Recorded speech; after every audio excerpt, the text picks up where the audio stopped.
Kita insya-Allah akan meneruskan di dalam pengajian di dalam kitab Bidayatul Hidayah karangan Al-Imam Al-Ghazali rahimahullahu taala. Dan kita telah sampai kepada bahagian yang mana beliau sedang membicarakan tentang adab-adab masuk ke dalam tandas. Dan daripada perkara yang kita membicarakan sebelum ini adalah berkenaan dengan istinja dan istibra'. Iaitu disunatkan apabila kita sebelum kita melakukan istinja, kita melakukan sesuatu yang dikenali sebagai istibra', iaitu kita mengeluarkan sisa daripada air kencing. Apabila seseorang yang ni buang air kecil, ada baki sisa di bahagian dalam kemaluannya, maka daripada perkara yang ni yang diwajibkan adalah kita mengeluarkan sisa tersebut. Ini dikenali sebagai istibra'. Dan Al-Imam Ghazali membicarakan beberapa perkara. Yang pertama sekali, beliau membicarakan tentang badahem. Badahem ini dia adalah daripada salah satu cara untuk kita mengeluarkan baki sisa air kencing. Perkara yang kedua adalah melakukan urutan di bahagian bawah zakar bagi lelaki dan di bahagian bawah perut bagi wanita. Ini dikenali sebagai istibra'. Istibra' boleh menjadi wajib kalau sekiranya seseorang itu mengatakan, kalau saya tidak melakukannya pasti air kencing akan keluar. Kita mengatakan wajib awak melakukannya. Tapi ada orang yang ni dia mengatakan, saya kalau tak melakukan istibra' pun tidak ada keluar apa-apa. Maka baginya ini disunatkan. Dan kebiasaannya adalah kebiasaan dari lelaki, bila kita kencing, bila kita buang air kecil, kebiasaannya ada baki sisa. Kebiasaannya. Lebih-lebih lagi bagi mereka-mereka yang sudah lanjut usia mereka. Jadi Al-Imam Ghazali membicarakan tentang kepentingan yang di perkara ini, supaya apabila kita melakukan istinja, badan kita bersih dan tidak ada sisa najis yang akan keluar, yang boleh menyebabkan salat kita tidak menjadi sah. Dan Nabi SAW memberikan amaran ini kepada kita semua akan kepentingan kita melakukan istinja dengan betul, sebab daripada siksa kubur yang dikenakan adalah apabila seseorang itu tidak menjaga istinjanya. Jadi satu orang ini dia tidak jaga istinja, dia kencing berdiri, sebagai misal dia masuk tandas kencing berdiri, selepas itu dia cebok pun tak betul, dan bekas yang ni najis terkena yang ni kepada pakaian, selepas itu dia mengambil wuduk, dia melakukan salat tidak sah. Sebab ini dia melakukan salat dalam keadaan masih ada sisa yang ni najis yang ni pada pakaiannya. Jadi kalau dia melakukan salat yang ni 1 hari, 2 hari, 3 hari, 1 bulan, 1 tahun, 10 tahun begini, maka salatnya ini tidak menjadi sah. Maka dia berdosa disebabkan dia tidak menjaga adab-adab ini. Mudah-mudahan Allah Subhanahu Wa Taala memberikan kepada kita taufik, yang ni dapat ini kita menjaga. Berkenaan dengan istinja ini ada perkara yang sangat penting, sebab dia berkait dengan solat kita. Kalau istinja kita tidak sah, solat juga tidak sah. Sebab istinja ini dia adalah daripada syarat sahnya solat. Daripada syarat sahnya solat, wajib kita memastikan badan kita dan pakaian kita tidak ada najis. Tidak ada najis. Selepas itu beliau mengatakan, dan hendaklah engkau menghadap kepada sesuatu yang dapat engkau jadikan dinding di hadapanmu. Dan janganlah engkau membuka auratmu sebelum engkau sampai ke tempat duduk. Dan jangan engkau menghadap ke arah kiblat. Ini semua berdasarkan dengan hadis-hadis Nabi, yang mana Nabi SAW melarang seseorang itu menghadap kiblat. Apabila dia buang air kecil, buang air besar, dia menghadap kiblat. Ini adalah perkara yang diharamkan kalau sekiranya dia melakukannya di tempat yang terbuka. Tapi kalau sekiranya dia melakukannya di tempat yang tutup, yang mana kebiasaan kita melakukan hari ini, tandas-tandas kita adalah tandas-tandas yang tertutup. Al-Imam Syafi'i apabila mensyarahkan hadis ini, beliau mengatakan kalau seseorang itu berada dalam tempat yang tertutup tidak ada masalah. Tetapi kalau sekiranya seseorang itu berada di padang pasir sebagai misal, ataupun di hutan dan sebagainya, dan di hadapannya tanah lapang, dan dia tahu ni arah kiblat, diharamkan. Dia buang air kecil dan buang air besar menghadap kepada kiblat. Begitu juga membelakangkan kiblat, diharamkan juga. Misalan yang dikiblat ke sini, satu orang ini dibuang air kecil, dia menghadap ke sini. Ini dikirakan sebagai membelakangkan kiblat. Ini juga ada perkara yang diharamkan. Begitu juga diharamkan menghadap matahari. Kalau satu orang buang air kecil, buang air besar, diharamkan menghadap matahari dan bulan. Ini berdasarkan dengan hadis juga, disebutkan dalam kitab-kitab fikih. Dan beliau mengatakan, dan janganlah engkau membuka auratmu sebelum kau sampai ke tempat duduk. Ini daripada adab. Yang mana daripada adabnya, bila kita nak membuka pakaian, disunatkan kita membuka yakni pakaian kita apabila kita sudah sampai kepada tempat yakni buangnya hajat. Bukan yakni apabila yakni kita masuk yakni tandas terus yakni kita buka yakni pakaian kita ke semua sekali. Ini tidak disunatkan. Sebab ini membuka aurat dalam keadaan seperti ini, dia adalah disebabkan ada hajat. Sebab asal hukumnya membuka aurat tanpa sebab adalah diharamkan. Satu orang kalau misalan di dalam biliknya, dia tak pakai apa-apa, dia berdosa. Sebab kalau dia hatta dia sendiri dalam bilik, auratnya adalah kubul dan dubur, wajib dia memakai sesuatu yang menutup kemaluannya bahagian depan dan kemaluannya bahagian belakang. Walaupun dia seorang diri di dalam biliknya. Ini kita mengatakan aurat dalam khalwat. Aurat ini dalam khalwat. Sebab ada orang ini dia menyangkakan, tapi saya seorang, tak ada orang nampak saya. Adakah betul kita seorang ini bila kita dalam bilik? Pada hakikatnya kita bukan seorang. Ada jin dan syaitan yang melihat kita. Dan Nabi SAW mengajarkan kita berdoa, Bismillahilladzi la ilaha illahu. Apabila kita nak buka pakaian, bila kita membuka ini aurat kita disebabkan nak pakai pakaian, dia sunatkan kita membaca doa ini supaya kita dihijabkan daripada mata jin. Sebab jin ini melihat kita. Kita apabila membuka yang ini aurat kita, jin yang ini melihat. Apa lagi dalam tandas ini syaitan. Penuh yang ini dengan syaitan yang ini tandas ini. Maka apabila seseorang itu membuka auratnya kerana ada hajat, maka dia cuba sedaya upaya untuk hanya membuka auratnya berdasarkan kepada hajatnya. Jadi kalau dia sudah sampai ini dekat dia punya toilet bowl sebagai misal, maka ini adalah tempat yang mana sekarang ini dia membuka ini auratnya. Boleh kita faham insya-Allah ya.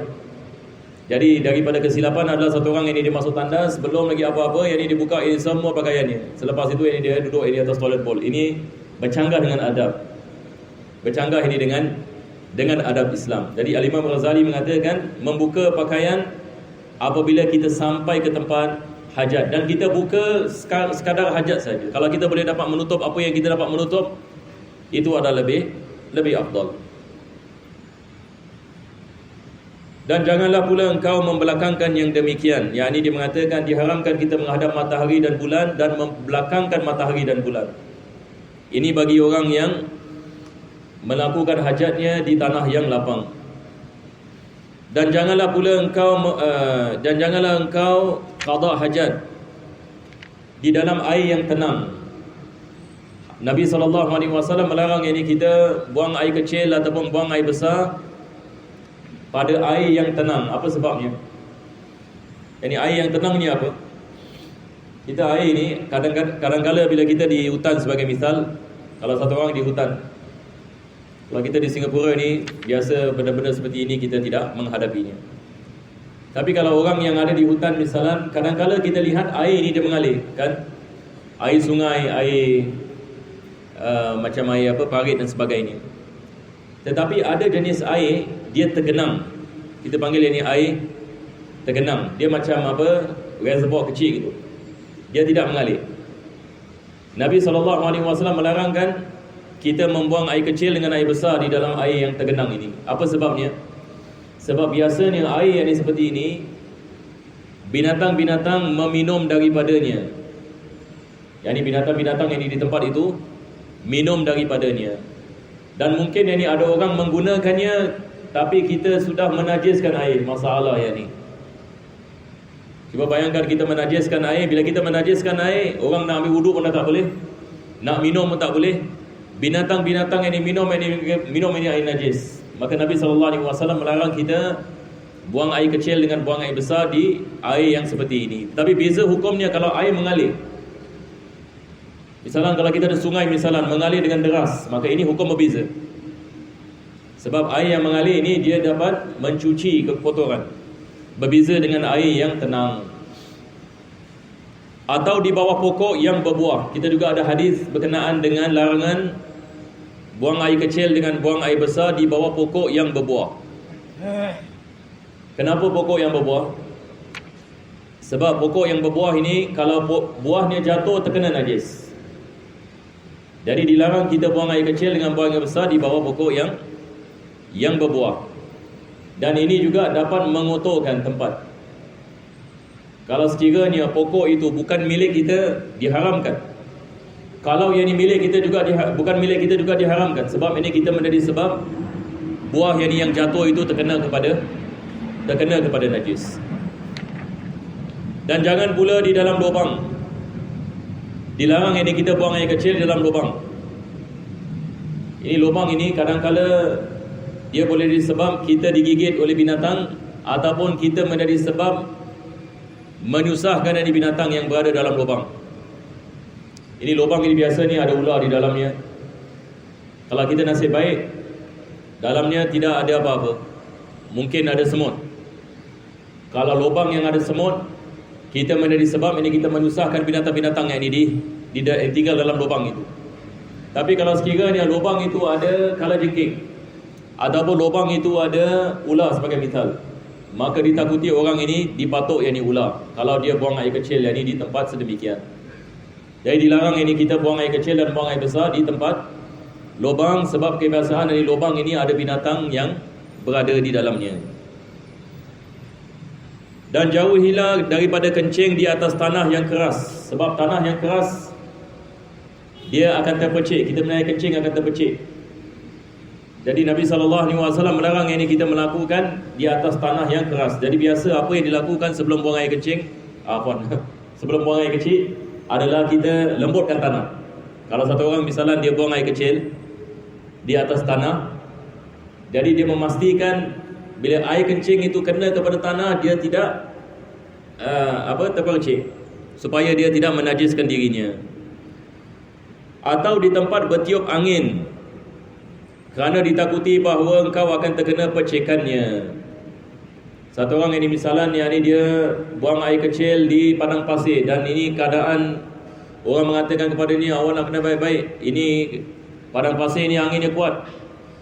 Jadi biasanya anginnya tiup begini. Jadi jangan dia buang air kecil dia menghadap angin, sebab dia menghadap angin masalah. Angin ini dia bila datang dia tak kira time, bila-bila dia boleh datang. Dan dia kalau datang ini dengan cepat sekali. Jadi kalau satu orang buang air kecil, boleh jadi angin kalau tiup di hadapannya, air kencing itu akan kembali kepadanya. Dan Nabi SAW bersabda, inna ammata adabil qabri minhu.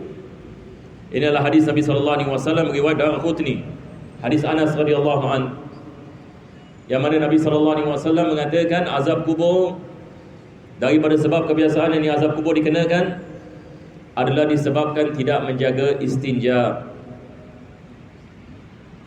Dan hendaklah engkau duduk ketika qada hajat itu dengan memberatkan sebelah kakimu yang kiri, supaya lebih mudah keluar najis. Kita dalam Islam berkenaan dengan buang air kecil dengan buang air besar ni ada cara duduknya. Nabi SAW mengajarkan kepada kita bagaimana nak duduk bila buang air kecil dan buang air besar. Tetapi kadang-kala disebabkan keadaan kita sekarang ini, kita buang air kecil, buang air besar di atas toilet bowl. Toilet bowl susah sikit nak amalkan ini. Sebab cara yang betul bila kita nak buang air kecil dan buang air besar adalah kita menyangkung dan kita sandar atas kaki kiri. Boleh kita bayangkan insya-Allah. Menyangkung tapi sandar yang ini atas kaki kiri. Ini yang disebut oleh Imam Ghazali. Saya semasa di Yaman, guru saya mengatakan ada juga yang ini ada riwayat yang ini berkenaan dengan sandar atas kaki kanan. Jadi kita ada riwayat dari sandar atas kaki kiri, dan ada riwayat dari sandar ini atas kaki kanan. Sebagian ini orang yang di Hadramut ini mengamalkan atas ini kaki kanan. Tapi ala kulli hal ini ada cara menyangkung. Cara menyangkung. Hari ini orang yang bukan Islam mereka dapat tahu cara ini. Jadi kalau kita lihat dekat Amazon sekarang, mana-mana semua jual apa? apa dia panggil apa? Toilet stool, tak silap saya, toilet stool. Sebab sekarang orang putih sekarang cangkung. Kenapa mereka cangkung sekarang? Sekarang mereka mengatakan toilet bowl ini masalah sekarang. Sebab toilet bowl ini kita punya najis ni tak keluar betul, ada sangkut-sangkut. Sebab kita duduk begini. Jadi bila kita buang air kecil, buang air besar, tak semua yang keluar. Dia tersendat ada. Ini dia mengatakan boleh menyebabkan penyakit. Jadi saintis cari apa cara yang terbaik nak selesaikan masalah ini. Mereka dapat tahu menyangkung caranya. Sebab bila kita menyangkung, kita cross pressure dekat kita punya bladder. Ini badan manusia ini, kita boleh apa? Apabila kita ketatkan kita punya perut begini, apa jadi? Dia compress kan? Jadi kita punya intestine ini yang di dalamnya ada najis, bila kita ketatkan dia akan keluarkan. Dan cara yang terbaik adalah kita menyangkung. Sebab bila kita menyangkung, kita ngetatkan badan kita, betul ke tidak? Bila kita menyangkung ini, kita ketatkan kita punya intestine. Jadi semua ni najis yang degil ni semua dekat dalam badan ni, semua yang ni akan diperah. Dan Nabi SAW mengajarkan kepada kita ke kiri. Kenapa ke kiri? Masya Allah, kita lihat ini badan manusia, bladder kita ini di bahagian kiri. Kita punya tempat najis kita ini, terkumpul ini, dia belah yang ni kiri sedikit. Jadi ini adalah perkara yang sangat luar biasa. Jadi apa yang diajar oleh Nabi SAW, di dalamnya ada kejayaan. Tapi manusia tidak mengetahui, sehingga apabila mereka buat kajian dan mereka mempelajari badan manusia, baru yang mereka dapat tahu rupanya cara ni yang terbaik adalah begini. Jadi kalau kita lihat ini sekarang mereka sedang jual ini stool. Sebab masalahnya banyak rumah-rumah semua dah toilet bowl sekarang. Jadi macam mana, takkan kita nak pergi pecahkan? Jadi mereka mengatakan tak apa, kita letak stool yang ni. Ini toilet bowl, dia design, dia boleh design. Dia punya stool betul-betul yang tinggi, yang ni seperti toilet bowl. Jadi toilet bowl, tapi dalam masa yang sama yang ni boleh mengamalkan cangkung ini.